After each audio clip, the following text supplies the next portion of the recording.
मैं एक अनाथ आश्रम में काम करती थी। वहाँ मेरी एक लड़की से दोस्ती हो गई।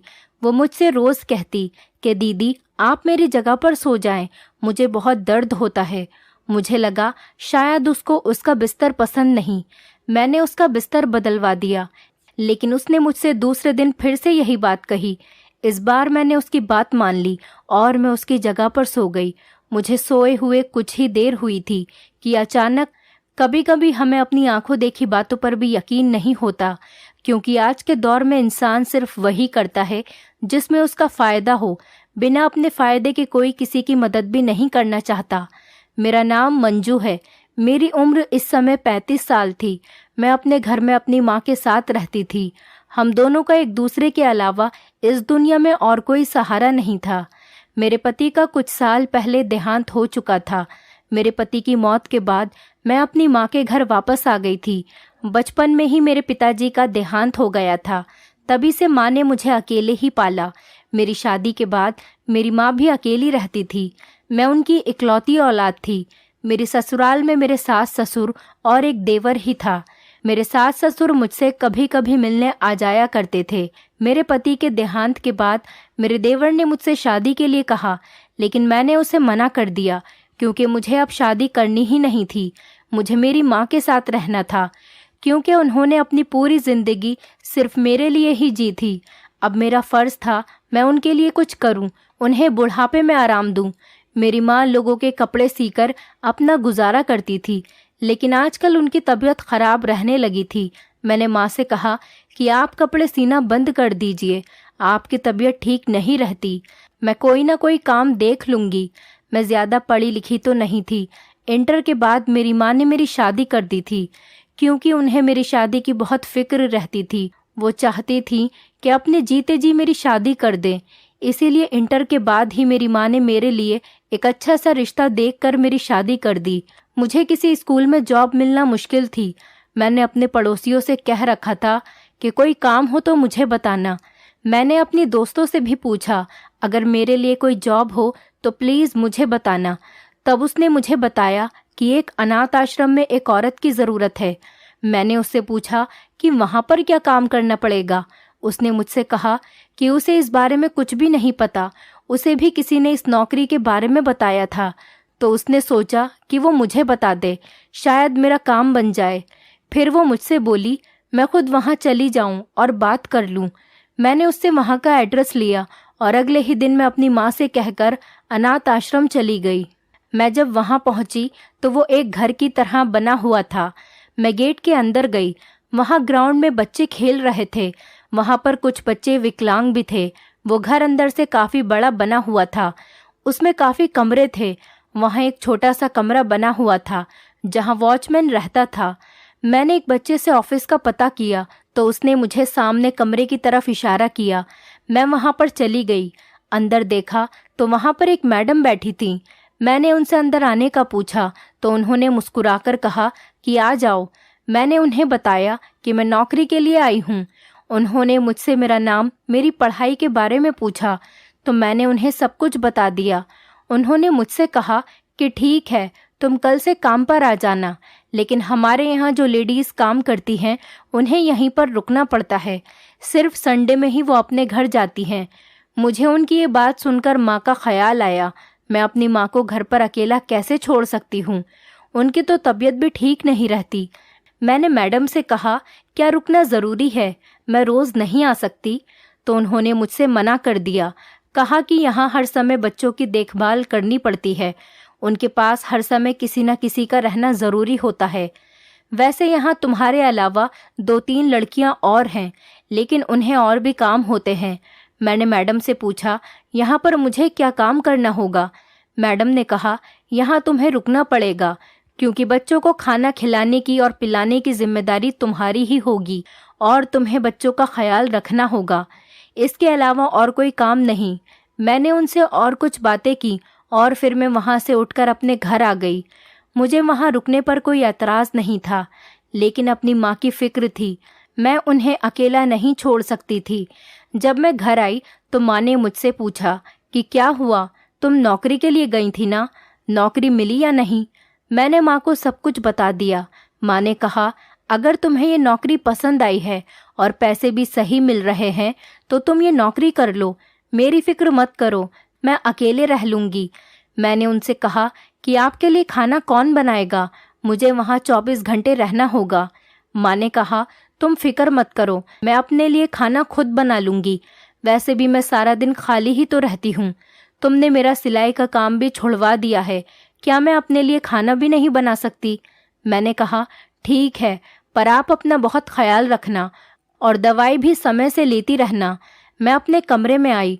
मैंने अपनी अलमारी से अपने कुछ कपड़े निकालकर बैग में रख लिए और कुछ ज़रूरत का सामान भी रख लिया। अगले दिन मैं अपनी माँ से मिली और अनाथ आश्रम के लिए निकल गई। मैं वहाँ जाकर मैडम से मिली।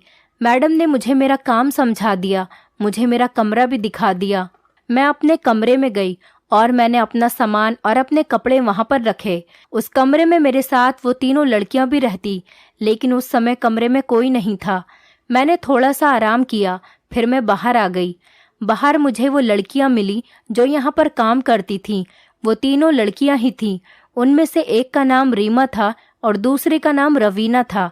पहले मैं उनसे मिली, अपने बारे में बताया। उन्होंने भी मुझे अपने बारे में बताया। हम बच्चों के साथ खेलने लगे। दोपहर के खाने का समय हो गया।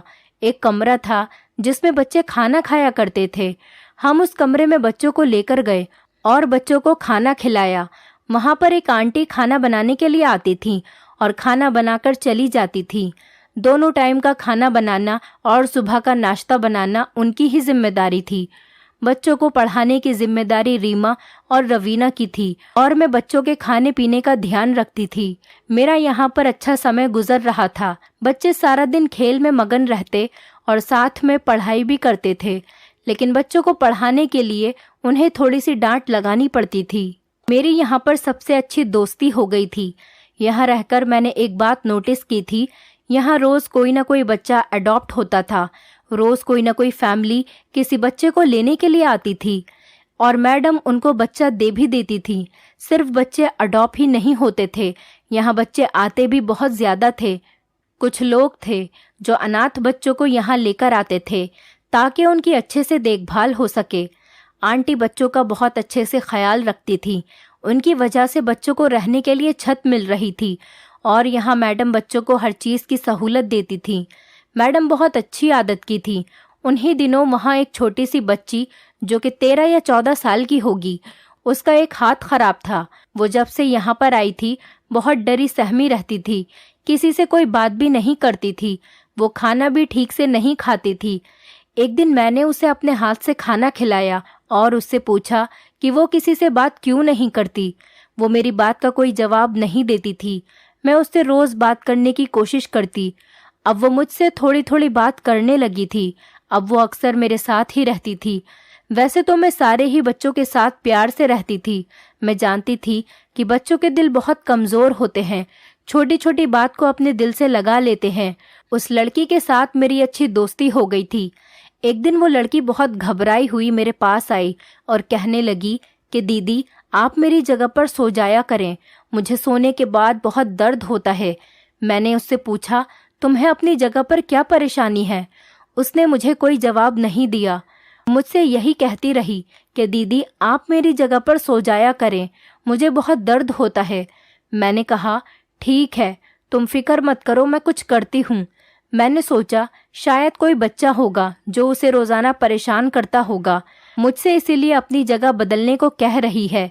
मैंने रीमा से कहकर उसकी जगह बदलवा दी और मैं बच्चों के साथ जाकर बैठ गई। हमारा कमरा बच्चों के कमरों से दूर था। उस अनाथ आश्रम में 40-50 के करीब बच्चे थे।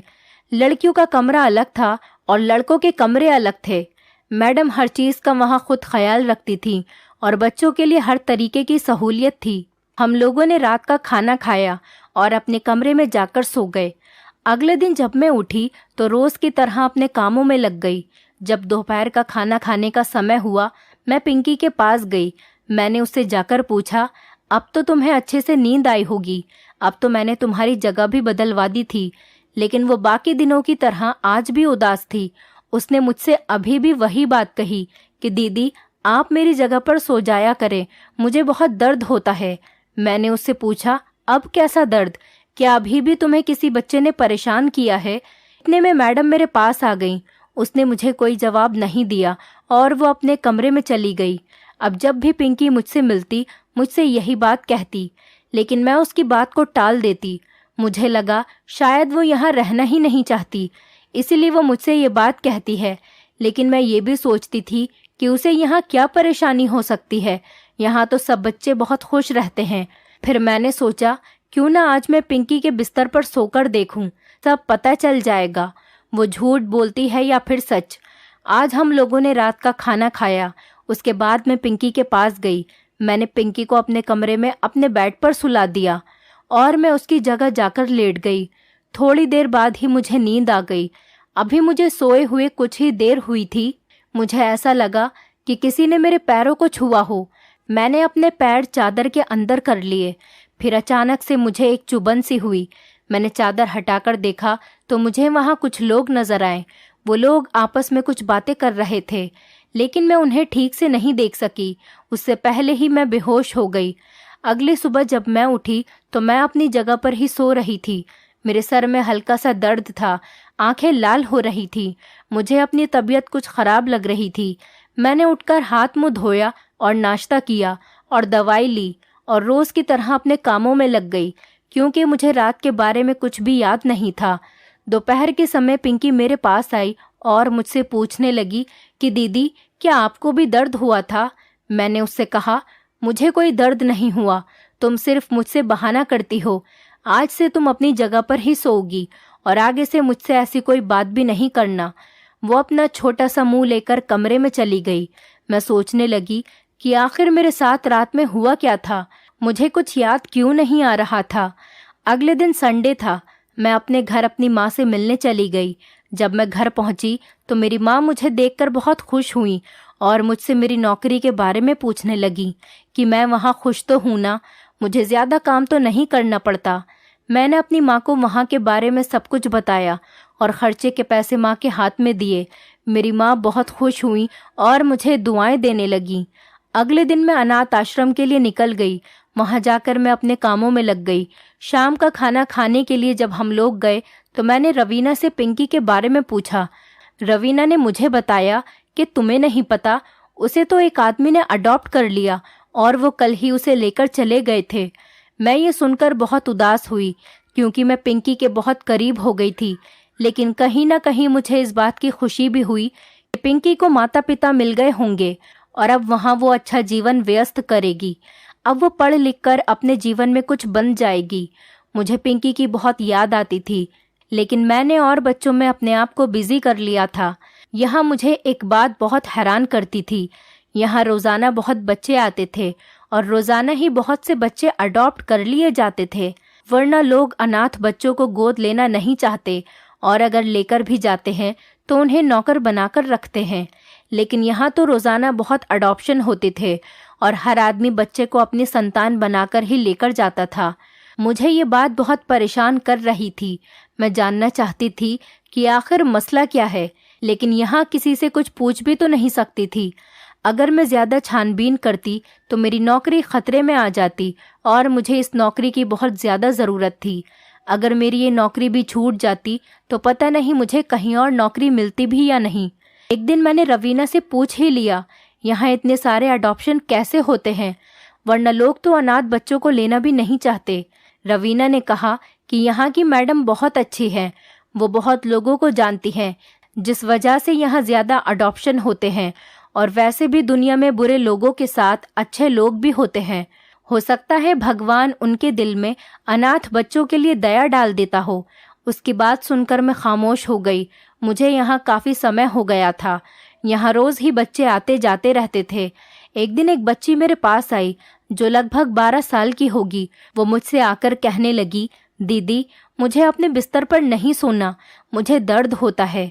मैं उसकी ये बात सुनकर हैरान हो गई, क्योंकि यही बात मुझसे पिंकी भी कहा करती थी। मैंने उससे पूछा, बेटा कैसा दर्द होता है? क्या तुम्हें कोई और बच्चा परेशान करता है? क्या तुम्हें बिस्तर में कुछ चुभता है? वो बच्ची रोने लगी और रोते रोते उसने मुझे बताया उसे ऐसा लगता है कि उसे किसी ने इंजेक्शन लगाया हो। फिर उसके बाद उसे कुछ याद ही नहीं रहता। जब वो सुबह उठती है तो उसे पूरे शरीर में दर्द होता है। मेरे दिमाग में ऐसी बात आई जो मैं सोच भी नहीं सकती थी। मैंने खुद से ही सवाल करके खुद ही जवाब दिया कि नहीं, ऐसा नहीं हो सकता। यहाँ ऐसा कौन कर सकता है? यहाँ तो बच्चों का हर तरह से ख्याल रखा जाता है, फिर ऐसी दरिंदगी इनके साथ कौन कर सकता है? मैं उस बच्ची को अपने कमरे में लेकर गई और दरवाज़ा अंदर से बंद कर लिया। मैंने उसके कपड़े उतार कर देखा तो उसके जिस्म पर कुछ निशान थे। मैं समझ गई कि इसके साथ कुछ गलत हुआ है। मैंने उससे कहा कि तुम फिक्र मत करो, मैं रात को तुम्हारे साथ ही सोऊंगी, घबराओ नहीं, और तुम ये बात अभी किसी को मत बताना। उस बच्ची की यह हालत देखकर मुझे रोना आ रहा था, लेकिन मैंने खुद को शांत किया और मन ही मन में सोच लिया, इसके साथ जो कुछ भी हुआ है वो मैं पता लगाकर ही रहूंगी। इस बच्ची के साथ जिसने भी गलत किया है उसको छोड़ूंगी नहीं। जब रात हुई तो मैं बच्चों के कमरे में जाकर उस लड़की से थोड़ी दूरी पर लेट गई। मैंने किसी को इस बारे में कुछ भी नहीं बताया था। मैंने अपने ऊपर एक चादर ढक ली। मुझे नींद नहीं आ रही थी। आधी रात होने को आई थी। रात के 2 बजे का समय था। तभी मुझे किसी के दरवाज़ा खोलने की आवाज़ आई। जब मैंने चादर से चुपके से देखा, वहाँ पर 2 आदमी उस बच्ची की तरफ आ रहे थे। वो दोनों आदमी उस बच्ची के पास गए और उसका मुंह बंद किया, फिर उसके इंजेक्शन लगा दिया। कुछ देर के बाद उसको गोद में उठाकर कमरे से बाहर निकल गए। ये देखकर मेरे तो होश उड़ गए और मैं जल्दी से अपनी जगह से उठी और उन दोनों आदमियों का पीछा करने लगी। ये दोनों आदमी वही थे जो यहाँ पर अनाथ बच्चों को लेकर आते थे। मैंने सोचा कि मैं ये बात मैडम को बताती हूँ, लेकिन मैं जब तक मैडम को जगाती और सब कुछ उनको बताती तब तक तो वो लोग निकल जाते। इसलिए मैंने उनका पीछा करना सही समझा। जब मैं उनका पीछा करते करते बाहर आ गई तो मुझे देखकर बहुत हैरानी हुई कि वो वॉचमैन से बात कर रहे हैं। वॉचमैन ने उनके बाहर जाने के लिए गेट भी खोल दिया। तब मैं समझ गई कि वॉचमैन और मैडम जी इन सब से मिले हुए हैं। उनके निकलने के बाद ही वॉचमैन ने गेट बंद कर दिया। मैं दूसरे गेट से बाहर गई तो सामने ही मुझे वो दोनों आदमी दिखाई दिए। मैं उनके पीछे पीछे जाने लगी। अनाथ आश्रम से थोड़ा आगे चलकर एक घर था जहाँ पर कोई नहीं रहता था। वो लोग उस घर में चले गए और अंदर से दरवाज़ा बंद कर लिया। मैंने घर को चारों तरफ से देखा कि शायद मुझे कोई दरवाज़ा अंदर जाने के लिए मिल जाए। तब मुझे एक दरवाज़ा दिखा जो कि टूटा हुआ था। मैं उसी से कूदकर अंदर चली गई। पूरे घर में अंधेरा था। अंदर जाकर मैंने देखा कि एक कमरे की लाइट जल रही है। मैं उस कमरे की तरफ गई तो उसका दरवाज़ा भी अंदर से बंद था। मैंने खिड़की से झांक कर देखा तो मेरे तो होश ही उड़ गए। वहाँ 2 आदमी थे। एक आदमी खड़ा था और दूसरा बच्ची के साथ गलत काम कर रहा था। ये देखते ही मेरी चीखें निकल गईं। मैंने बिना कुछ सोचे समझे खिड़की से आवाज़ लगा दी। उनसे कहा कि छोड़ दो इस बच्ची को, वरना मैं पुलिस को बुला लूंगी। उन्होंने मुझे देखा और मुझसे कहने लगे कि तुम यहाँ पर कैसे आई, जाओ यहाँ से। मैंने कहा छोड़ो इस बच्ची को। उनमें से एक आदमी मेरे पास आया और मेरे सर पर कुछ जोर से मारा, जिससे कि मैं बेहोश हो गई। जब मुझे होश आया तो मेरा सर घूम रहा था। आंखों के सामने अंधेरा छाया हुआ था। मैंने हिम्मत करके उठने की कोशिश की और जब उठकर देखा तो मैं एक अंधेरे कमरे में बंद थी। मुझे बेहोश होने से पहले का सब कुछ याद आ गया और मैं उस बच्ची के बारे में सोचने लगी। पता नहीं इन जालिमों ने उस बच्ची के साथ क्या किया होगा, वो किस हाल में होगी। इन सब में मैडम और चौकीदार भी मिले हुए हैं। मेरे हाथ पैर बंधे हुए थे। मैंने खोलने की बहुत कोशिश की, लेकिन मेरी कोशिश बेकार रही। थोड़ी देर बाद एक आदमी अंदर आया। वो मेरे लिए खाना लेकर आया था। मैंने उससे कहा कि मुझे छोड़ दो, मैं किसी को भी नहीं बताऊंगी। तो वो हंसने लगा और मुझसे बोला, क्या हुआ, पहले तो बड़ा उछल रही थी, निकल गई सारी अकड़। पहले तो बहुत बोल रही थी। मैं उनकी बात सुनकर रोने लगी। इस वक्त मैं उनका कुछ भी नहीं बिगाड़ सकती थी, क्योंकि मेरे हाथ पैर बंधे हुए थे और वो बहुत खतरनाक और जालिम लोग थे। मेरे साथ कुछ भी कर सकते थे। उस आदमी ने मुझसे कहा, ये लो खाना खा लो, रोने के लिए भी तो ताकत चाहिए होती है। फिर उन्होंने मेरे हाथ खोले और खाने की थाली मेरे हाथ में देकर वहां से चले गए। मैंने उस खाने को हाथ भी नहीं लगाया, क्योंकि हो सकता है उन्होंने उस खाने में जहर मिलाया हो ताकि वो मुझे रास्ते से हटा सकें। अब मैं उनकी सारी हकीकत जान चुकी थी। वो लोग मेरे साथ कुछ न कुछ ज़रूर करते। अचानक मुझे पिंकी की याद आ गई। अब मुझे उसके दर्द का एहसास हो रहा था और मैं समझ गई थी कि वो मुझसे क्यों कहती थी कि रात में उसे दर्द होता है। बेचारी मासूम बच्ची, एक तो लावारिस, ऊपर से उसके साथ इतना गलत हुआ। भगवान इन्हें कभी माफ़ नहीं करेगा। मैं सोच भी नहीं सकती थी कि मैडम भी इन सब में मिली हुई होंगी। मैंने सोचा कि कैसे भी करके मुझे यहाँ से निकलना होगा, वरना ये लोग मुझे भी मार डालेंगे। मैं दरवाज़ा खोलने गई तो दरवाज़ा बाहर से बंद था। मैंने कमरे के चारों तरफ देखा, मुझे वहाँ पर कुछ भी नज़र नहीं आया।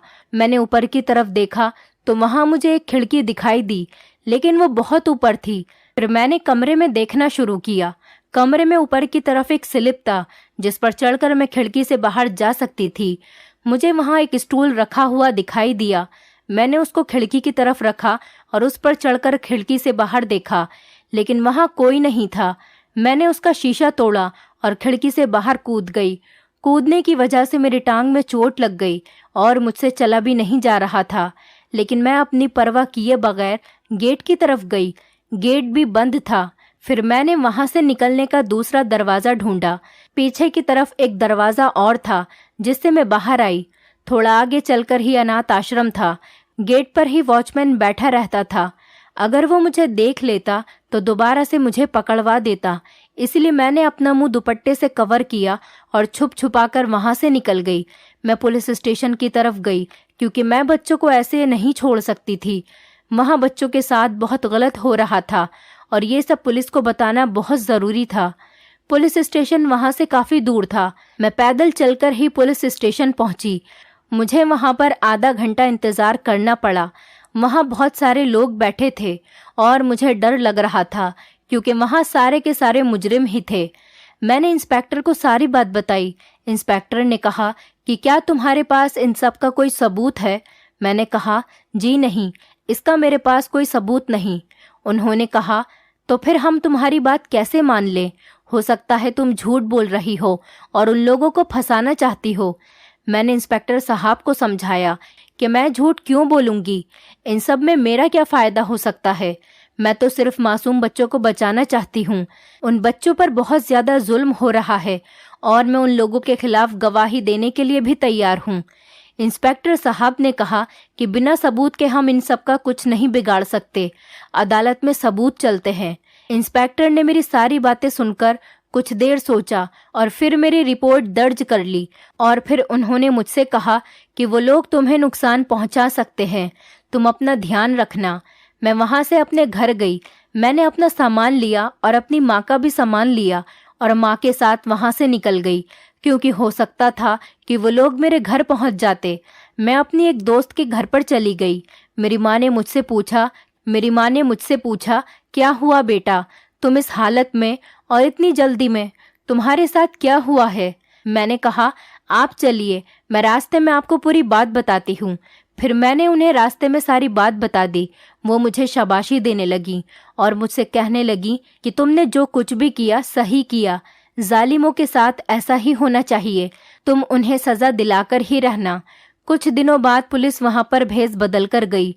उन्होंने मैडम से बात की कि उन्हें एक बच्ची चाहिए और वो उस बच्ची को विदेश ले जाकर बेच देंगे, जिसके लिए वो मुंहमांगी रकम देने को तैयार हैं।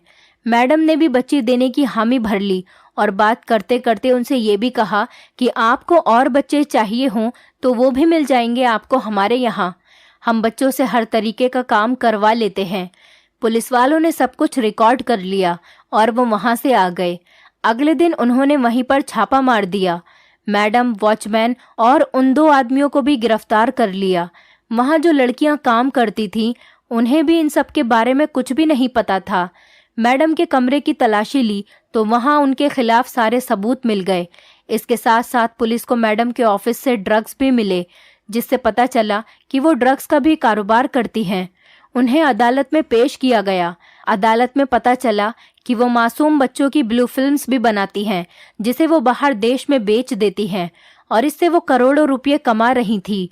और जो लोग बच्चों को अनाथ आश्रम से अडॉप्ट करने आते थे, उन्हें अडॉप्ट नहीं करते थे, बल्कि उन्हें बेचने के लिए लेकर जाते थे। और जिन आदमियों ने मुझे वहाँ पर बंद किया था, वही आदमी अच्छे और खूबसूरत बच्चे लेकर वहां पर आते थे।